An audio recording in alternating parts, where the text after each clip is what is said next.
Assalamualaikum warahmatullahi wabarakatuh. Salam kiberta, salam nyeting Vespa mau kencang.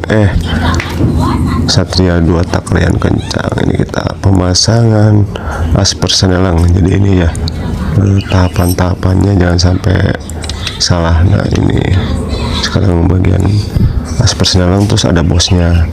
Nah sekarang bagian gear shift spindle. Nah, ini nanti nyambungnya ke as persenelang gitu, atau poros persenelang ya guys. Nah ini nyambungnya bagian tengahnya itu ke asalah itu buat motor di bagian shift gear drum gitu. Jangan lupa pasang snap ring, pakai tang eksternal. Bagian dalam sekarang kita pasang snap ring bagian luar.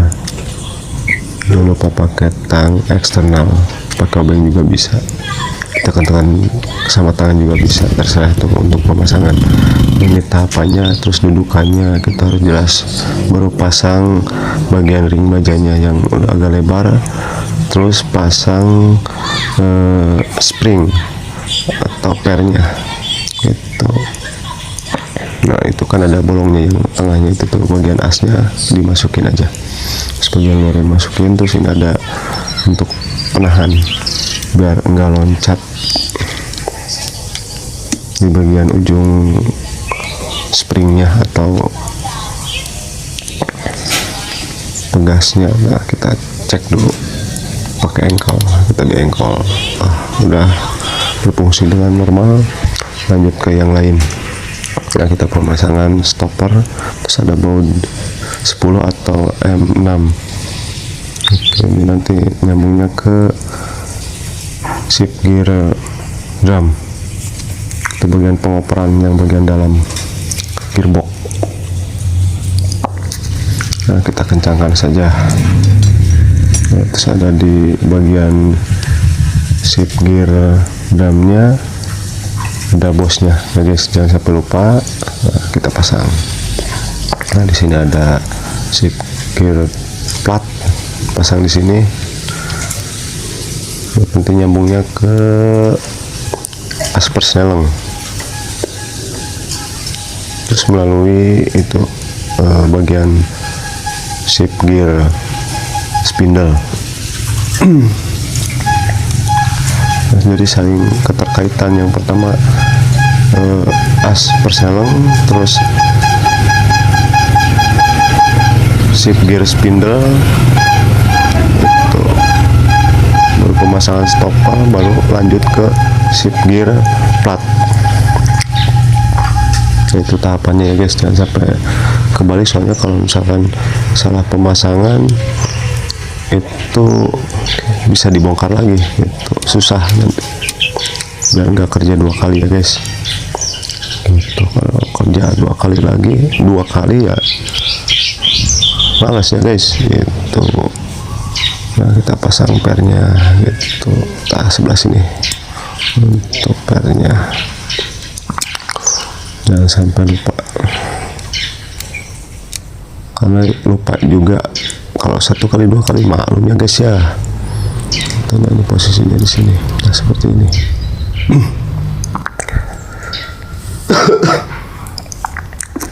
Baru kita pemasangan bagian balancer.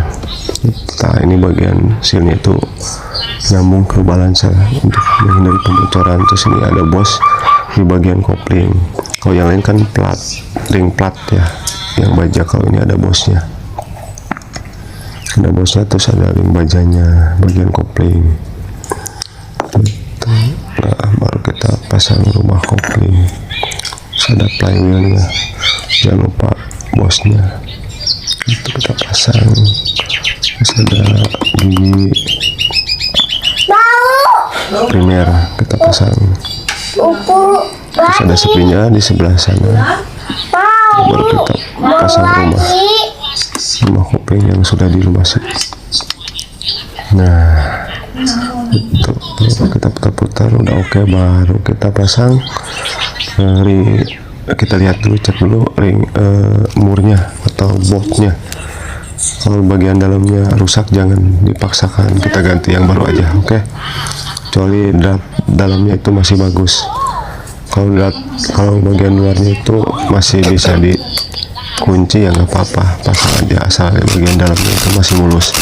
Jadi kita kencangkan ya guys, kita langsung aja kencangkan sekencang mungkin, jangan terlalu kencang juga, jangan terlalu kendor juga, takutnya lepas. Kita lanjut ke ada ring bajanya di bagian rumah kopling. Nah, lanjut ke dudukannya. Terus di sini ada ringnya, jangan sampai lupa. Nah, langsung mulu juga nggak apa-apa.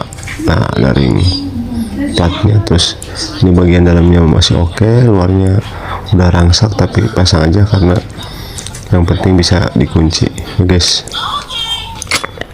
Gitu, kita tahan. Itu mau pakai alatnya, mau pakai obeng, terserah, yang penting kencang gitu. Dikira-kira aja, yang penting kencang, nggak sampai lepas ya guys. Ketika mesin udah hidup atau dipakai gitu, awet, nggak sampai logor gitu ya guys. Nah ini harus dalam keadaan bebas itu, diputar-putar. Baru kita lanjut ke kampas kampas koplingnya gitu. Kampas koplingnya, lanjut ke klatnya. Nah di sini ada yang runcing, ada yang opal. Kalau bagian opal itu di dalam, karena ini bagian release spoknya itu dia menyungkil atau menarik gitu. Jadi yang opal di dalam. Lanjut ke pemasangan kampas koplingnya, dikasih pelumas biar tidak licin, biar ngegrip dia di bagian kampasnya, terus awet, nggak selip. Lanjut, tinggal hitung aja ada berapa itu antara kampas sama platnya. Ya bagian opal yang dalam. Terus kita lanjut lagi ke kampasnya, jangan sampai kebalik. Kalau kebalik itu dia akan terjadinya slip ya guys gitu. Kecuali release spoknya atau penekannya itu ke dalam, itu nggak dicungkil baru. Nah di sini kita pasang diafragma kopling. Jangan lupa ini ada topnya atau titiknya tuh, jangan sampai lupa. Nah ini titik ketemu titik ya guys. Ini pisang enak ya. Kalau ini nggak ketemu titik, dia nggak bakalan bisa lari, slip gitu. Makan. Nah ini di sini kita pasang bautnya, baut M5 itu kunci 8, berarti P8. Kita pasang perlahan dengan cara menjinjak biar merata. Nah, jadi seperti ini ya guys, jangan sampai lupa, jangan sampai salah posisi gitu, atau salah penempatan, atau mana dulu yang harus dipasang duluan, mana yang harus dipasang kedua atau ketiga, dan seterusnya ya guys. Nah seperti ini. Itu ini bagian daerah kopling sebelah kanan.